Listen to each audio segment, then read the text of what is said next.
seria a vida nada mais do que um sonho. Agosto 12, 2019. Sharon Hewitt Havlett, Ph.D. É uma filósofa que investiga coincidências aparentes pelo que elas podem nos dizer sobre o funcionamento oculto da consciência. Aqui ela nos faz pensar sobre nossa própria realidade, se é que ela é mesmo real. Seria a vida nada mais do que um sonho. Uma das coisas estranhas sobre os sonhos é que, na maioria das vezes, não estamos cientes de que estamos sonhando. Tipicamente, nossa memória e nossa habilidade reflexiva são substancialmente limitadas dentro dos sonhos. Fosse et al. 2003. Hobson et al. 1998, fazendo com que não notemos incongruências dentro do sonho e presumimos que o que experimentamos é real. Simplesmente não nos ocorre considerar que pode não ser. Talvez até mais estranhamente, mesmo quando ocasionalmente percebemos que estamos sonhando, e de acordo com várias pesquisas realizadas em todo o mundo, de 26% a 92% das pessoas tiveram pelo menos um sonho lúcido. Stepansky e Coase. 1998. Erlacher et al. 2008. Palmer, 1979. 2008, as experiências sensoriais do sonho que podem permanecer tão convincentemente reais.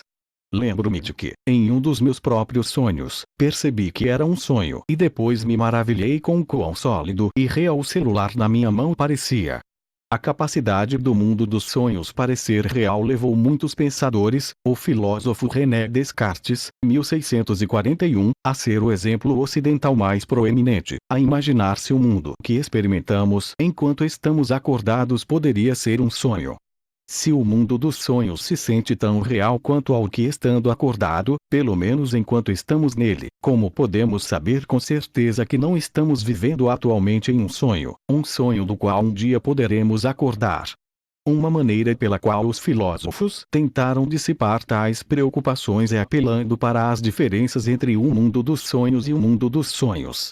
Por exemplo, nosso mundo desperto tem uma coerência que muitas vezes falta ao mundo dos sonhos. Para um exemplo de um argumento baseado na coerência contra a hipótese cética, veja Norman Malcolm, 1959. Você pode lembrar que, no filme de ficção A Origem, os personagens aprendem a reconhecer que estão sonhando perguntando a si mesmos como chegaram em uma determinada situação, então percebendo que eles não podiam lembrar, porque o sonho apenas os colocou lá. Mas a coerência do nosso mundo desperto garante que ele seja real. Acredito que a coerência de nosso mundo desperto nos dá evidências de que não é apenas uma invenção da nossa imaginação. Especificamente, nos dá evidência de que, quando estamos acordados, algo está causando nossa experiência que é independente da experiência em si.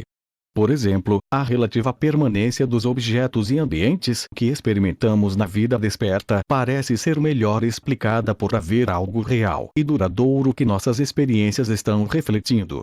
No entanto, a permanência relativa dos objetos e ambientes que encontramos no mundo desperto não é garantia de que o mundo desperto seja tão real quanto possível.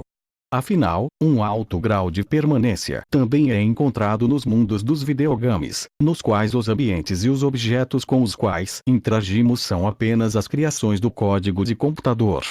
Assim, embora a permanência percebida pareça apontar para algo que é objetivo/duradouro, a verdadeira natureza do que está lá fora pode parecer tão pouco em nossa experiência quanto um código de computador se parece com as imagens que vemos quando reproduzimos videojogos. De fato, a física nos ensina que os objetos que experimentamos como sólidos são, na verdade, compostos quase inteiramente de espaço vazio. E os resultados dos experimentos de mecânica quântica indicam que, sob certas condições, os blocos de construção da matéria não se comportam como partículas discretas, mas como ondas de probabilidade.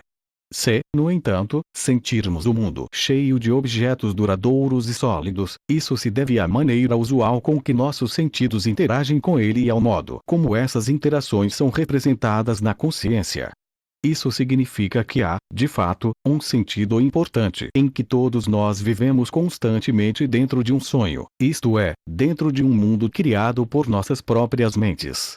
É só que, quando estamos acordados, nossas mentes conformam nossos sonhos a um conjunto confiável de padrões, que presumimos serem determinados por uma realidade que existe independentemente de nossa experiência, embora não tenhamos como conhecer essa realidade, exceto através das maneiras complexas em que isso afeta nosso sonho. Mas poderia haver um sentido ainda mais profundo em que nossa vida desperta é um sonho. Assim como frequentemente acordamos do sono para perceber que o que estávamos experimentando no estado de sono não era tão coerente e real quanto o que experimentamos quando acordados, poderia haver um dia em que emergeríamos do sonho da realidade para experimentar um mundo ainda mais coerente e vividamente real, um estado em que experimentaremos níveis de conhecimento, memória e outras funções cognitivas que superam amplamente as que vivenciamos em nossas vidas atuais. De fato, um número bastante surpreendente de pessoas relatou já ter tido experiências como essa. Ou seja, eles relatam ter tido experiências que lhes parecem mais reais do que as que elas têm em seu estado normal de vigília. Por exemplo, mais real do que real é uma descrição frequentemente usada por aqueles que tiveram experiência de quase morte. Moreau de 1975, Tonard et al. 2013. Palmieri et al.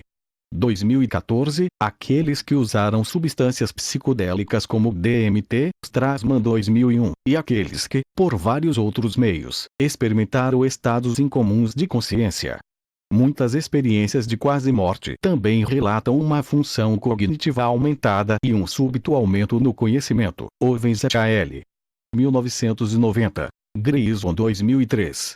Essa percepção da função cognitiva aumentada e do aumento do conhecimento é frequentemente descartada como uma ilusão por aqueles que não estão familiarizados com a literatura científica sobre experiências de quase morte, mas uma investigação cuidadosa mostrou que informações concretas e verificáveis foram obtidas nesses estados que não estavam disponíveis à pessoa que passou por isso através dos seus 5 sentidos. Rivas et al. 2016.